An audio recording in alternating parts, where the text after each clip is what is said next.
प्यारे मित्रों, नमस्कार। एक साधक ने पूछा है कि निर्वाण उपनिषद के ऋषि ने सन्यासी के लक्षण बताते हुए कहा है कि सन्यासी वे हैं जो कामदेव को रोकने में पहरेदार जैसे होते हैं।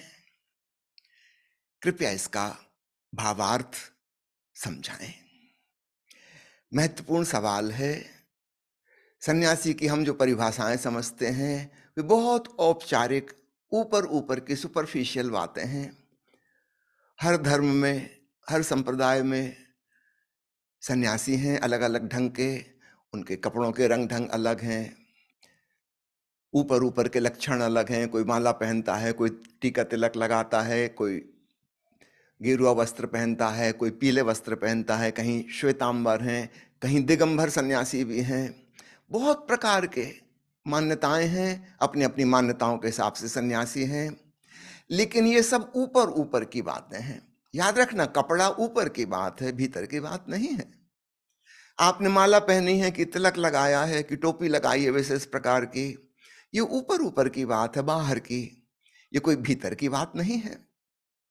संत कबीर ने कहा है, मन न रंगाए जोगी रंगाए कपड़ा। सिर्फ कपड़े रंगने से क्या होगा? असली बात है भीतर मन रंग जाए, चेतना रंग जाए, हृदय रंग जाए।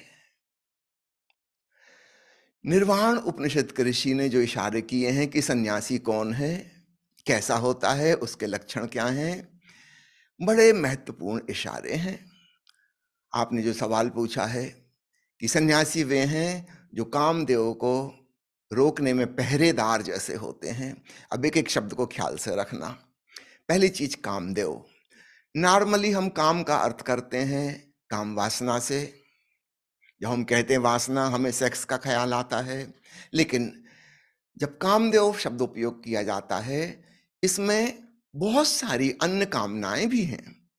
सभी वासनाएं, सभी महत्वाकांक्षाएं शामिल हैं। हाँ, उसमें से सेक्स भी एक है। काम वासना भी वासना का एक रूप है, लेकिन वही सब कुछ नहीं है। वासनाएं तो बहुत प्रकार की हैं। एक आदमी ज्यादा शक्तिशाली होने की कामना से भरा है, ये भी काम है। Desire, ambition. कोई व्यक्ति बहुत धन कमाने की वासना से भरा है, यह भी वासना है। धन की वासना, पद की वासना, राजनीति की वासना। कोई आदमी यशस्वी होना चाहता है, नाम हो, प्रतिष्ठा हो, इज्जत हो, यह भी कामना है। तो कामनाएं कई प्रकार की हो सकती हैं। एक आदमी ज्ञानी होना चाहता है, बहुत शास्त्रों का, ग्रंथों का अध्ययन कर ले, कि विज्ञान में कुछ आविष्कार कर ले, नोबेल पुरस्कार प्राप्त कर ले, कि साहित्य का बड़ा सृजन कर दे, उसका नाम हो जाए ज्ञानी के रूप में, विद्वान के रूप में। यह भी वासना है। तो वासनाएं बहुत प्रकार की हैं, उसमें से काम वासना भी एक है। लेकिन बारंबार काम वासना के संदर्भ में जब कामना का, वासना का, कामदेव का उपयोग करते हैं, तो धीरे धीरे ये शब्द पर्यायवाची से हमको लगने लगे। तो पहली यह गलती सुधार लीजिएगा। Sex is one of the desires, but there are many desires in different dimensions. इसको समझ लीजिए, तब आपको समझ में आएगा कि कामदेव को रोकने का क्या अर्थ हुआ। वरना ऐसा हो जाता है कि एक आदमी सेक्स से तो अपने आप को रोक लिया, लेकिन वो दूसरी दिशाओं में बहुत महत्वाकांक्षी हो गया, दूसरे पागलपन उस पर सवार हो गए। आपने अक्सर देखा होगा, जो बहुत धनी आदमी हैं, बहुत अमीर हो गए, अक्सर उन्हें बच्चे गोद लेने पड़ते हैं। क्यों? उनकी सारी ऊर्जा धन कमाने में लग गई। अब काम वासना उनके लिए कोई महत्व नहीं रखती, उस दिशा में उनकी ऊर्जा नहीं जाती। सारी ऊर्जा उन्होंने धन लोलुपता में, लोभ और लालच में लगा दी। और अमीर और अमीर और अमीर कैसे बन जाएं। तो आप ये नहीं समझना कि ये कामदेव को रोकने में सफल हो गए हैं। इनके भीतर कामना ने एक दूसरा मार्ग अपना लिया है। आपको पता होगा, नोबेल प्राइज जिस वैज्ञानिक की संपदा के इंटरेस्ट पर बांटी जाती है। उसका नाम था नोबल। उसने इतना धन कमाया, इतने वैज्ञानिक आविष्कार किए, इतना धन उसका इकट्ठा है बैंकों में कि सिर्फ उसके ब्याज से हर साल 5 नोबेल पुरस्कार बांटे जाते हैं, सिर्फ ब्याज से। याद रखना, इस आदमी ने विवाह नहीं किया। किसी ने पूछा कि शादी क्यों नहीं की? उसने कहा मेरी शादी हो चुकी है विज्ञान से, साइंस से। मैं अपनी साइंस में इतना मगन रहता हूं, अब किसी स्त्री से अगर विवाह कर लूं तो बड़ी मुश्किल हो जाएगी। साइंस उसके लिए सौतन जैसी हो जाएगी, वो मुझे वैज्ञानिक आविष्कार नहीं करने देगी। वो चाहेगी कि मैं उसको समय दूं, कि उससे बात करूं। मेरे पास इतनी फुर्सत कहाँ है? कभी कभी ख्याल आता है विवाह करने का, फिर समझ में आता वो बड़ी झंझट हो जाएगी, 2 बीवियां एक घर में नहीं रह पाएंगी। उस साइंस ने पहले से अड्डा जमाया हुआ है, मेरे दिन रात उसी में लगे हुए हैं। कोई अन्य स्त्री इसको बर्दाश्त नहीं कर पाएगी। स्त्रियां बहुत ईर्ष्यालु होती हैं, दूसरी औरत को बर्दाश्त नहीं कर सकती। जाने अनजाने में नोबल ने बड़ी महत्वपूर्ण बात कह दी। तो अलग अलग डायमेंशन की कामनाएं हैं। आप ये मत समझना कि नोबल जो है उसको ब्रह्मचर्य उपलब्ध हो गया है। एक दूसरी दिशा में उसकी सारी वासना, महत्वाकांक्षा, सारी जीवन ऊर्जा बह रही है। काम वासना की तरफ बहने के लिए ऊर्जा ही नहीं बची। तो बहुत से सृजनशील लोग, साहित्यकार, बड़े बड़े कवि, चित्रकार, वैज्ञानिक अविवाहित रह जाते हैं, और अगर विवाह कर लें तो बड़ी मुसीबत में फंस जाते हैं। वो हालत वही हो जाती कि 2 स्त्रियों से विवाह कर लिया हो जैसे, बड़ी खींचातानी हो जाएगी। तो पहली बात कामदेव को समझ लें। निर्वाण उपनिषद का ऋषि जब कह रहा है कामदेव, तो उसका अर्थ समस्त कामनाएं, महत्वाकांक्षाएं, एम्बिशन, किसी भी दिशा में दौड़ की चाहत, वो दिशा कोई सी भी हो सकती है। अब दूसरी बात समझना, कामदेव को रोकने में सन्यासी पहरेदार जैसे होते हैं।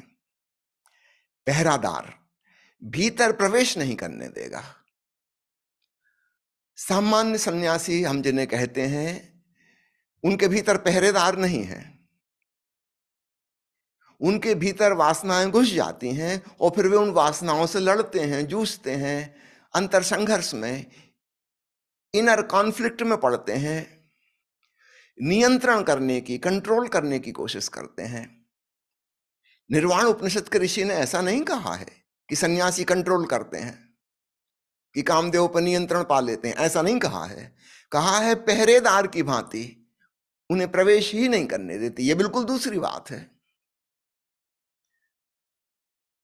किसी के अंदर टीबी के कीटाणु घुस गए हैं, कि कोरोना के कीटाणु घुस गए हैं, और अब उसको नियंत्रित करने की कोशिश की जा रही है, ट्रीटमेंट करने की कोशिश की जा रही है, ये एक बात है। और किसी की इम्यूनिटी इतनी तगड़ी है कि टीबी के कीटाणु, कि कोरोना के कीटाणु उसके भीतर प्रवेश ही नहीं कर सकते, ये बिल्कुल दूसरी बात है। वो बीमार ही नहीं हुआ, और पहला व्यक्ति तो बीमार हो चुका, परेशान है, अब वो लड़ रहा है उन कीटाणुओं से, कंट्रोल करने की कोशिश कर रहा है, लेकिन कुछ गारंटी नहीं है कि हो पाएगा। शायद टीबी के कीटाणु पे तो कंट्रोल कर भी लो, हो सकता है भविष्य में कोरोना वायरस पे भी कंट्रोल करने का उपाय मिल जाए, लेकिन कामनाएं भीतर हैं, अति सूक्ष्म हैं, मन के तल पर हैं, उन पे कोई एंटीबायोटिक काम नहीं करेगा, वहां कोई औषधि नहीं पहुंच पाएगी। तुम बस लड़ते ही रहोगे, और उस लड़ाई में तुम बुरी तरह हारोगे, परास्त हो जाओगे, तुम कामदेव से जीत ना पाओगे। कोई व्यक्ति के अंदर लोभ है, लालच है, और वो लड़ने की कोशिश कर रहा है, लालच छोड़ने की कोशिश कर रहा है, दानी बनने की कोशिश कर रहा है, वो कितनी ही कोशिश कर ले, इस कोशिश में उसकी हार 100% सुनिश्चित है। कोई चांस नहीं है कि वो इस लोभ लालच के पार जा पाए। और अगर वो दान भी कर रहा है तो याद रखना लोभ के कारण कर रहा है।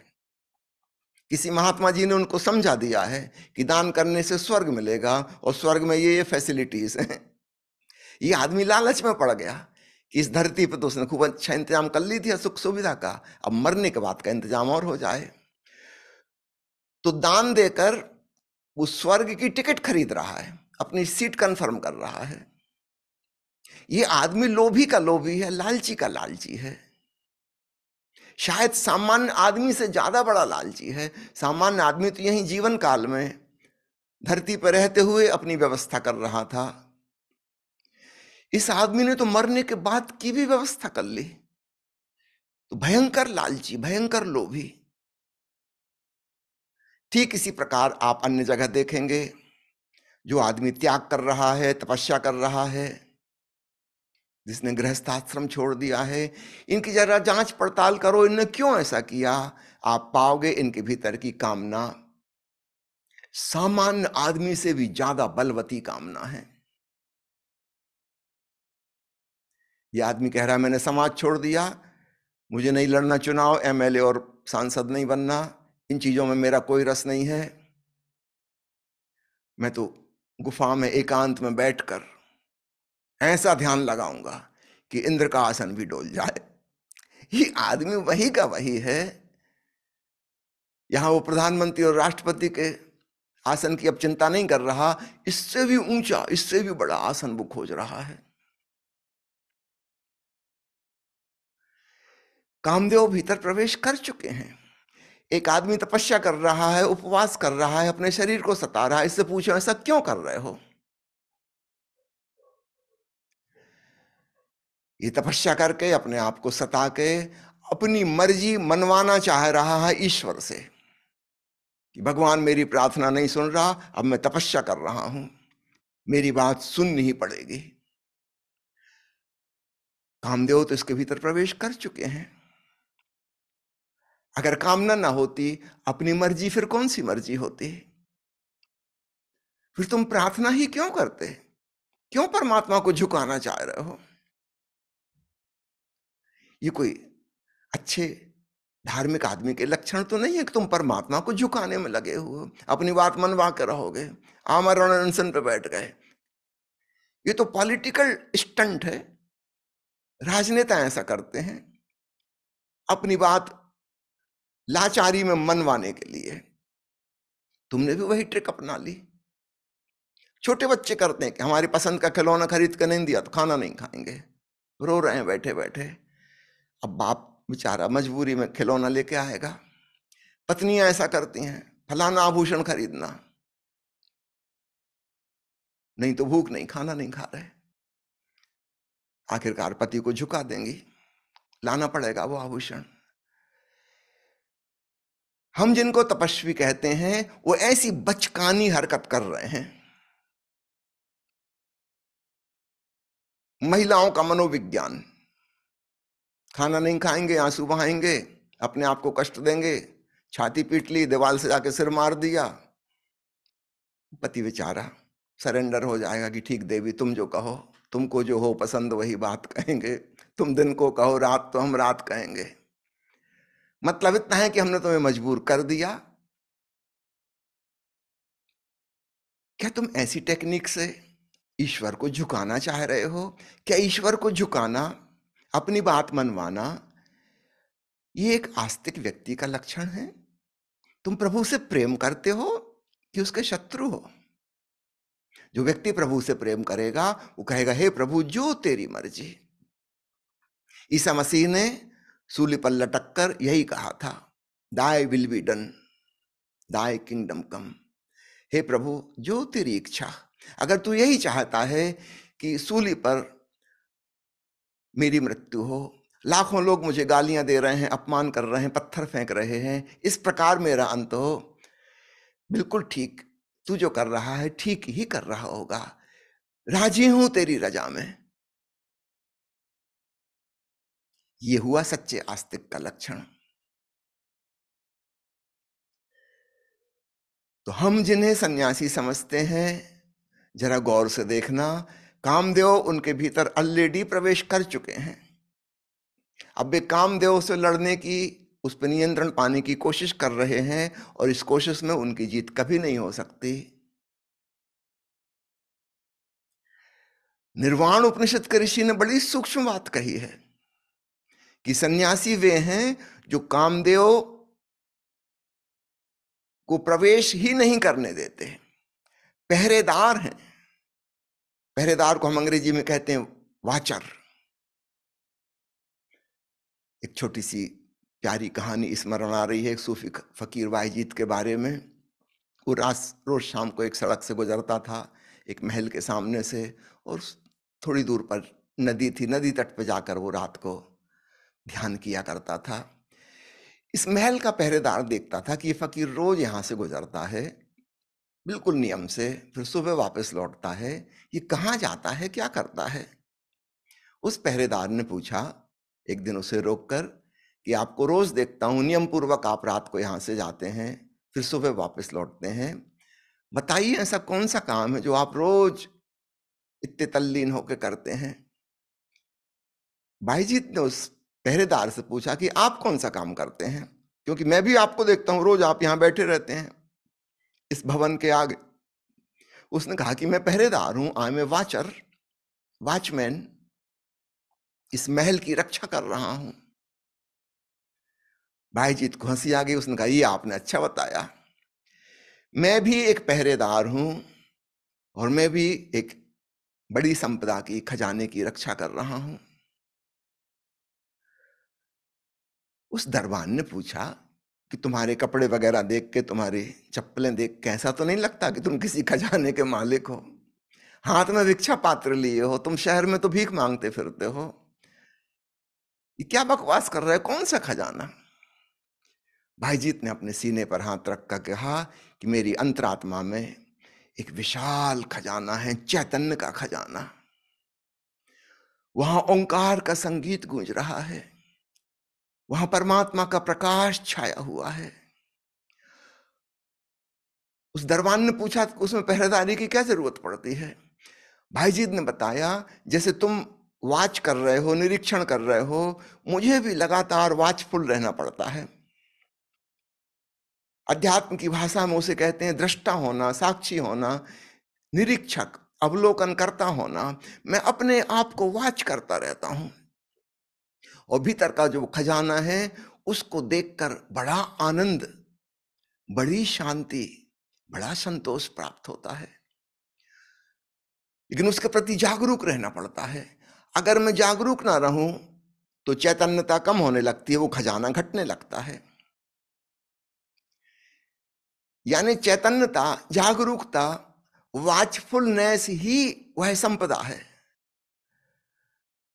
तो मैं जितना ज्यादा सजग हो जाता हूं उतनी ही वह संपदा बढ़ जाती है। और अगर मैं मूर्छित हो गया, सो गया, तो मैं तो लुट जाऊंगा। तो मेरी और तुम्हारी स्थिति बिल्कुल एक सी है। तुम भी पहरेदार हो, इस महल की रक्षा कर रहे हो। ये महल दूसरे का है, तुम नौकरी कर रहे हो। बस मुझ में और तुम में इतना ही फर्क है कि मेरा महल भी मेरा ही है, मैं किसी और की गुलामी नहीं कर रहा हूं, लेकिन काम हम दोनों का एक सा है, पहरेदारी। भगवान बुद्ध ने कहा है यदि किसी घर में भीतर रोशनी हो, दीपक जल रहे हो, उस घर में चोर प्रवेश नहीं करते, क्योंकि उन्हें पता है कि मालिक जग रहा है। परिवार के लोगों की बातचीत की आवाज बाहर आ रही है, चोर भीतर प्रवेश नहीं करेगा। हमारी वाचफुलनेस, हमारी ध्यान पूर्ण सजगता पहरेदारी का काम करती है। कामदेव भीतर प्रवेश नहीं कर सकते। कामदेव वह चोर हैं, वह डकैत हैं जो हमारी जीवन ऊर्जा को हर ले जाएंगे। इसलिए हम जिनको षट्रिपु कहते हैं ना, वे कामदेव की ही शाखाएं हैं। काम, क्रोध, लोभ, मोह, ईर्ष्या, द्वेष इत्यादि इत्यादि। ये डकैतों की पूरी टोली है, गिरोह है।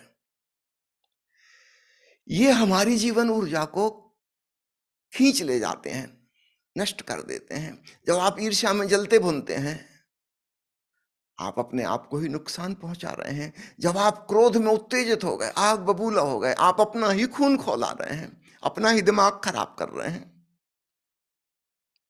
जब आप लोभ में कि काम वासना में डूब रहे हैं, मोहग्रस्त हो गए हैं, आप अपने ही दुख के बीच बो रहे हैं। जितना मोह होगा उतना ही आपको बड़ा दुख होगा। आप अपना ही नुकसान कर रहे हैं। तो कुल मिला के ये जो 60 रिपुआं हैं, कामदेव की शाखाएं, ब्रांचेस, ये सब चोर हैं। हमारी जीवन ऊर्जा को हर लेंगे, हमारी जिंदगी चुक जाएगी इन्हीं में। अचानक एक दिन मृत्यु आएगी, तब हमें पता चलेगा कि अरे हम तो बर्बाद हो गए, 70-80 साल जिए और ठीक से जी भी नहीं पाए, ये क्या हुआ? चोरों ने हमारा हरण कर लिया। तो निर्वाण उपनिषद का ऋषि सन्यासी की जो परिभाषा कर रहा है, लक्षण बता रहा है, एक एक शब्द गौर करना। कामदेव यानी सब काम, क्रोध, लोभ, मोह, ईर्ष्या, द्वेष, अहंकार इत्यादि इत्यादि, उनकी और सब ब्रांचेस, जो भी आप नाम देना चाहें, समस्त प्रकार की कामनाएं। और पहरेदार का मतलब जागरूक, सजग, दृष्टा, साक्षी। उसी को तो हम ध्यान कहते हैं। ध्यान पूर्ण होना यानी होश पूर्ण होना, अपने प्रति होश। जॉर्ज गुरजीएफ उसको कहता था सेल्फ रिमेम्बरेंस। भगवान बुद्ध उसको कहते थे सम्मा सती, सम्यक स्मृति, स्वयं की स्मृति, अपना होश बना रहे। यही है ध्यान। ऐसे सजग व्यक्ति के भीतर कामदेव प्रवेश नहीं करते। यह भावार्थ है निर्वाण उपनिषद के इस अद्भुत वचन का कि सन्यासी कामदेव को रोकने में पहरेदार जैसे होते हैं। धन्यवाद।